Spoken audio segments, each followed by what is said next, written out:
नमस्कार. समृद्ध व्यापारच्या digital live मध्ये मी संपादक दत्तात्रय परळकर आपलं हार्दिक स्वागत करतो. आज आपण आलेलो आहोत सारथी या कार्यालयाला भेट देण्यासाठी आणि माझ्या बाजूला ज्या सन्माननीय व्यक्ती बसलेल्या आहेत त्या आहेत सारथी विभागीय कार्यालयाच्या प्रकल्प अधिकारी ज्योती ढगे मॅडम. आणि आज आपण त्यांच्याकडून सारथीच्या काय काय योजना आहेत आणि कोणत्या कोणत्या समाजासाठी लागू होतात आणि त्याच्यासाठी काय कागदपत्र लागतात अशा सर्व विषयाची माहिती आज आपण त्यांच्याकडनं घेणार आहोत. मॅडम नमस्कार. नमस्कार. तर आम्हाला पहिला प्रश्न असा आहे की सारथीची योजना नेमकी काय आहे आणि त्या विषयाची आम्हाला थोडक्यात माहिती आमच्या दर्शक मित्रांना द्यावं. धन्यवाद सर. सारथी हे शॉर्ट फॉर्म आहे. त्याचं पूर्ण नाव आहे छत्रपती शाहू महाराज संशोधन प्रशिक्षण व मानव विकास संस्था. सारथीची स्थापना या ठिकाणी 25 जून 2018 मध्ये झालेली आहे. तर प्रत्यक्ष कार्याला सुरुवात या ठिकाणी 2019 मध्ये झालेली आहे. सारथीचं मुख्यालय पुणे या ठिकाणी आहे. संपूर्ण महाराष्ट्रभर याचे एकूण 7 विभागीय कार्यालय आहेत आणि एक उपकेंद्र आहे जे कोल्हापूरला आहे. लातूर विभागीय कार्यालय याच्या अंतर्गत एकूण 4 जिल्हे येतात: लातूर, धाराशिव, बीड आणि परभणी. तर महाराष्ट्र शासनाची स्वायत्त संस्था म्हणून नियोजन विभागाच्या अंतर्गत या ठिकाणी कंपनी कायदा 2013 अंतर्गत सारथीची स्थापना करण्यात आलेली आहे. तर सारथी ही काय आहे ते मॅडमने आता आपल्याला थोडक्यात सांगितलेलं आहे. तर आता आपल्याला दुसरा प्रश्न असा आहे की ही सारथी कोणत्या वर्गासाठी काम करते, कोणत्या समाजासाठी काम करते, थोडस आमच्या दर्शक मित्रांना सांगा. नक्की सर. या ठिकाणी सारथी ही मराठा, कुणबी मराठा आणि मराठा कुणबी अशा एकूण 4 जातीसाठी या ठिकाणी सारथी काम करते. तर एकंदरीत मराठा आणि कुणबी मराठा या जातीसाठी ही काम करते. तर या मराठा आणि कुणबी मराठा या समाजाने हा व्हिडिओ लोकांपर्यंत पोहोचवायचा आहे आणि याची इत्यंभूत माहिती तळागाळातल्या मराठा समाजापर्यंत पोहोचली पाहिजे. हा एकमेव उद्देश ठेवून हा आपण पॉडकास्ट आज रिलीज करत आहोत. आधीचा पुढचा प्रश्न असा आहे की या सारथीचं काय उद्दिष्ट आहे, शासनाने काय उद्दिष्ट ठेवून याला लोकांपर्यंत पोहोचवायचं आपल्याला. नक्की. या ठिकाणी मराठा समाज जो आहे तो आपण जर बघितलं तर या ठिकाणी शेतकरी जो समाज आहे हा मोठ्या प्रमाणामध्ये या ठिकाणी काम करतोय. बरोबर. तर त्या ठिकाणी शेतकऱ्यांमध्ये या ठिकाणी जो समाज आर्थिक दृष्ट्या दुर्लक्षित किंवा दुर्बल जो घटक आहे तर त्यांच्यासाठी या ठिकाणी सारथी जी आहे ती या ठिकाणी कार्यरत आहे. तर या ठिकाणी मराठा समाजाचा सामाजिक, आर्थिक आणि शैक्षणिक विकास घडवून आणणे आणि त्यांना विकासाच्या मुख्य प्रवाहामध्ये सामील करून घेणे हे सारथीचं प्रमुख उद्दिष्ट आहे. शाहू विचारांना देऊया गती, साधूया सर्वांगीण प्रगती हे ब्रीद घेऊन या ठिकाणी सारथी कार्यरत करण्यात आलेली आहे. तर शाहू विचारांचा कृतीशील वारसा पुढे नेणारी आणि मराठा समाजाला विकासाच्या मुख्य प्रवाहामध्ये सामील करून घेणं हे सारथीचं प्रमुख उद्दिष्टाने ध्येय धरून राहिलेलं आहे. छान. सारथीचं उद्दिष्ट आपल्याला कळालेलं आहे. तर सारथीच्या काय काय योजना आहेत आणि कोणत्या कोणत्या वयोगटासाठी म्हणू आपण थोडक्यात की बाबा 4थी पर्यंत काय, 10वी पर्यंत काय, 12वी पर्यंत काय, असं काही त्याचं वेगवेगळं काही वर्गीकरण केलेलं आहे का? असेल तर ते पण सांगा आणि काय योजना आहेत त्या थोड्याशा इत्यंभूत आमच्या दर्शक मित्रांना सांगा. नक्कीच. या ठिकाणी आपण जर बघितलं तर पहिली पायरी आहे या ठिकाणी 8वीला या ठिकाणी केंद्र शासनाची एक एक्झाम होते, NMMS म्हणून एक्झाम होते. ती परीक्षा पास झाल्याच्या नंतर विद्यार्थ्यांना आपण या ठिकाणी छत्रपती राजाराम शिष्यवृत्ती योजना ही या ठिकाणी दिली जाते आणि 9वी ते 12वी पर्यंत त्या विद्यार्थ्यांना आपण दरवर्षी या ठिकाणी स्कॉलरशिप देतो.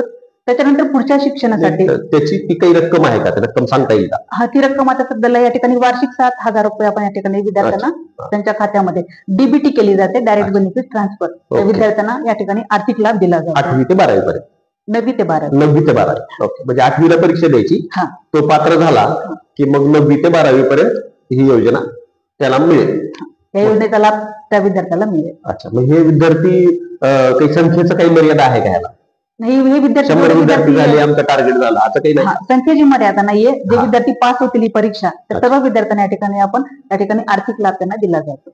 दर्शक मित्रांनो, सगळ्यात महत्वाचा मुद्दा आहे हा की जेवढे विद्यार्थी पास होतील तेवढे विद्यार्थी या योजनेमध्ये पात्र आहेत. 8वीला ही परीक्षा द्यायची आहे आपल्याला आणि 9वी ते 12वी याचा लाभ मिळणार आहे दर वर्षाला 60,000 रुपये. बरोबर. हा. तर दर्शक मित्रांनो, हे नोंद घ्या तुमच्याकडे. तर आम्हाला आता पुढचा विषय जो होता आपला की 12वीच्या नंतर पुन्हा काय आहेत काय योजना? त्याचा पुढचा टप्पा आहे तो येतो की या ठिकाणी उच्च शिक्षण. उच्च शिक्षणामध्ये 12वीच्या नंतर ते ग्रॅज्युएशन पर्यंतचा हा जो टप्पा आहे, तर याच्या ठिकाणी या बदल्या कालावधीमध्ये आपण त्यांना डॉक्टर पंजाबराव देशमुख देशांतर्गत उच्च शिक्षण योजना ही योजना त्यांच्यासाठी राबवली जाते. या योजनेअंतर्गत या ठिकाणी विद्यार्थ्यांची याच्यामध्ये आपण क्रायटेरिया असा ठेवलेला आहे की प्रत्येक ह्याच्यानुसार फॅकल्टीनुसार जागा ज्या आहेत त्या आपण या ठिकाणी त्याचं विभाजन केलेलं आहे. आणि एकूण संपूर्ण भारतभर या ठिकाणी 200 महाविद्यालयांची निवड आपण या ठिकाणी केलेली आहे. त्या ठिकाणी जर विद्यार्थ्याचा नंबर लागला तर त्या ठिकाणी आपण विद्यार्थ्यांना संपूर्ण त्याची जी काही फीस असेल ग्रॅज्युएशन पूर्ण होईपर्यंतची त्याची फीस या ठिकाणी विद्यार्थ्यांची या ठिकाणी त्यांना डीबीटी केली जाते. आणि त्याचबरोबर विद्यार्थ्यांना शैक्षणिक साहित्य घेण्यासाठी पण त्यांना या ठिकाणी आपण आर्थिक मदत करतो. त्याच्यासाठी काही परीक्षा आहे का असं याची आहे तसं? या ठिकाणी कुठली एंट्रन्स वगैरे काही परीक्षा नाहीये, हे महत्वाचं. जे कागदपत्र दाखल करतील त्यांना ही योजना मिळणार आहे. हो, आणि विद्यार्थी संख्या जास्त झाली तर या ठिकाणी आपण त्याचे काही निकष ठरवलेले आहेत. त्या निकषामध्ये ते पात्र झाले तर आपण त्या ठिकाणी त्यांना म्हणजे फॅकल्टी वाईज म्हणजे बीए वाले वेगळे, बीकॉम वाले वेगळे, बीएससी वाले वेगळे, बीई वाले वेगळे असं म्हणता ना तुम्ही? हा, तर फॅकल्टी वाईज विद्यार्थी तुम्ही कागदपत्र काय लागतील काय मॅडम सांगणारच आहेत आपल्याला. तर आपल्याला ह्या विद्यार्थी वाईज आपल्याला विद्यार्थी फॅकल्टी वाईज असं म्हणू आपण, फॅकल्टी वाईज विद्यार्थ्याला याचा लाभ मिळणार आहे. तर त्याचा पर इयर किती लाभ असणार आहे असं काही आहे का? जेवढी फीस आहे तेवढी देणार म्हणजे 100% थोडक्यात असं म्हणू आपण. फक्त ट्युशन फीस, मग राहण्या खाण्याचा त्याचा काय विषय? राहण्या खाण्याचा विषय नाहीये त्याच्यामध्ये आपण शैक्षणिक साहित्य घेण्यासाठी ते आपण त्यांना हे आर्थिक मदत करतो. आता पुढचा टप्पा हा, त्याच्या पुढच्या नंतर आहे या ठिकाणी पुढचं शिक्षण करण्याचं म्हणजे पोस्ट ग्रॅज्युएशन.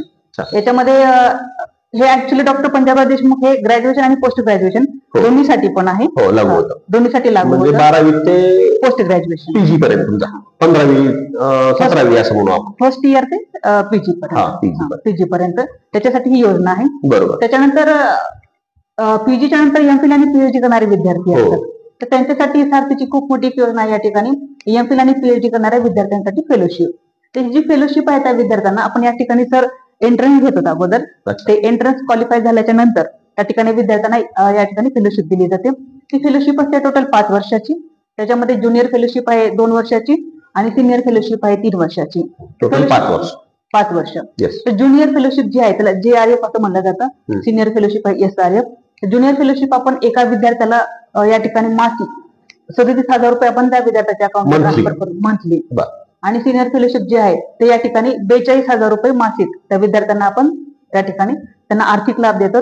आणि या रकमेमध्ये या ठिकाणी नेहमी आतापर्यंत वाढत होत गेलेली आहे. याची एंट्रन्स होते. आता आपण टप्पे पाहिले, 8वीला परीक्षा दिली की 9वी ते 12वी पर्यंत अर्थसहाय्य मिळतं. त्याच्यानंतर 12वी ते पीजी पर्यंतचा वेगळा टप्पा आहे आणि एमफिल आणि पीएचडीचा वेगळा टप्पा आहे. असे टोटल 3 टप्पे असं म्हणूया आपण, बरोबर ना? Regular education. रेग्युलर एज्युकेशन मध्ये. मग याच्यामध्ये महिलांसाठी, मुलींसाठी वेगळं आणि मुलांसाठी वेगळं असं काही आहे का? प्रत्येक याच्यामध्ये महिलांसाठी आपण या ठिकाणी 30% जागा आरक्षित ठेवलेल्या आहे. अच्छा. कुठे 30% आहेत, कुठे 50% आहे.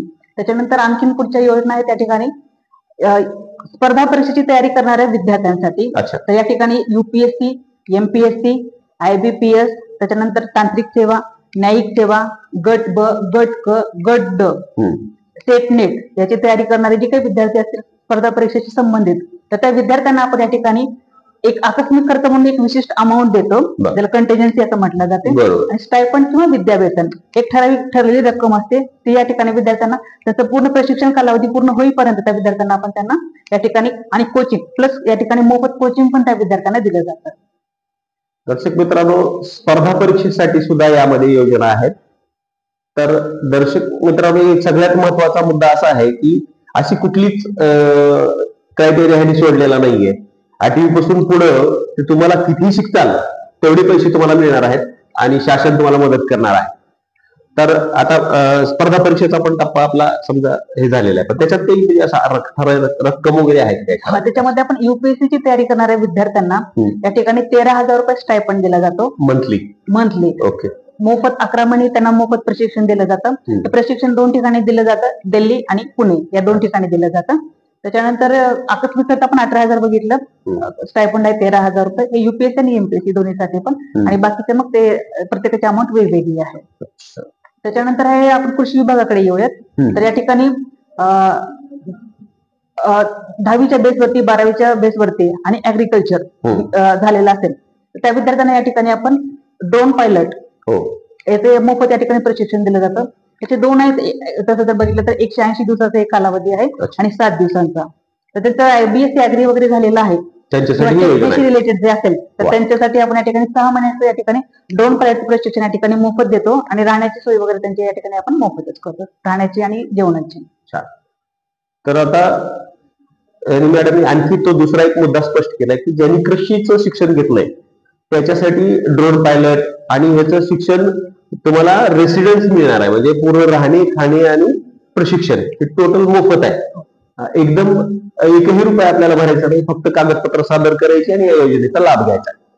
आणखी काही मुद्दा आहे का की जो आपल्याला सांगू शकतो? याच्यानंतर हे आपल्या देशाच्या अंतर्गत झालंय, या योजनेचा लाभ देशाच्या अंतर्गत येतं. त्याच्यानंतर परदेशाबाहेर शिक्षण जर बाहेर देशाला जायचंय त्यांच्यासाठी पण या ठिकाणी महाराजा सयाजीराव गायकवाड परदेशाबाहेर उच्च शिक्षण योजना या ठिकाणी आपण संपूर्ण महाराष्ट्रातून या ठिकाणी 75 विद्यार्थ्यांची निवड करतो आणि QS वर्ल्ड रँकिंग 200 याच्यामध्ये जर त्या विद्यार्थ्याचा नंबर लागला तर त्या विद्यार्थ्यांना आपण जाण्यापासूनची पूर्ण त्याची व्यवस्था या ठिकाणी केली जातो, जो काही आर्थिक खर्च येतो विद्यार्थ्यांना जाण्यापासून तो आणि पूर्ण त्याचं एज्युकेशन पूर्ण तिथलं होईपर्यंत पूर्ण जो खर्च आहे तो या ठिकाणी सारथीकडनं या ठिकाणी दिले जातात.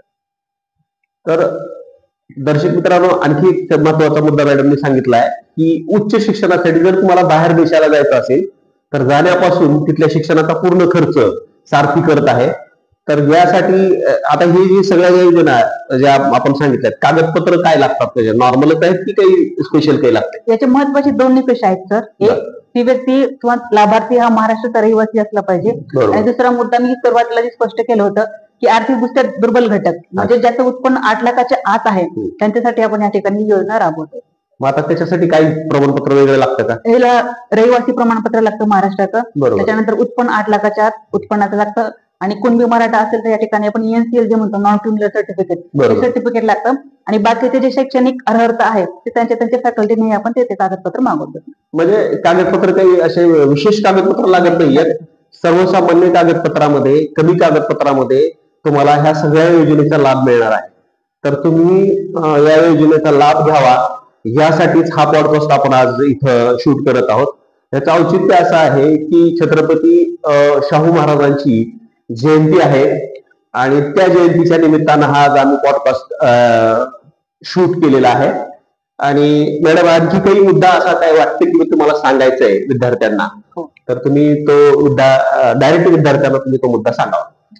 अजून एक आमची महत्वाची योजना राहून या ठिकाणी MKCL आणि सारथी यांच्या संयुक्त विद्यमानानं आपण या ठिकाणी विद्यार्थ्यांना कॉम्प्युटर प्रशिक्षण 6 महिने कालावधीसाठी मोफत देतो आणि संपूर्ण महाराष्ट्रामध्ये जवळपास 60 ते 70 हजार लाभार्थी आपले आहेत सध्याला महाराष्ट्रामध्ये आजपर्यंतचे. दरवर्षी 60 ते 70 हजार विद्यार्थी या ठिकाणी लाभ घेतात. या ठिकाणी तालुका पातळीवरती जवळपास 7 ते 8 सेंटर या ठिकाणी आपण निवडलेले आहेत. त्याच्या माध्यमातून या ठिकाणी आपण त्यांना मोफत संगणक प्रशिक्षण या ठिकाणी दिलं जातं. तर मला हेच सांगायचं या ठिकाणी की जो मराठा समाज आहे तो खरंच मोठ्या प्रमाणामध्ये शेती करतो. आपण जर बघितलं तर भारतीय मान्सून हा आपण म्हणतो की जुगार पद्धतीने या ठिकाणी असतो तो. बरोबर. तर शेतकऱ्यांना कधी फायदा होतो कधी नाही होत. नक्कीच. त्याच्यामुळे या ठिकाणी आपलं मराठवाडा त्यातल्या त्यात माझं असं असतं की थोडंसं मराठवाड्यामध्ये जे असेल तर नैसर्गिक जे साधन संपत्ती आहे ते खूप अल्प प्रमाणामध्ये आहे.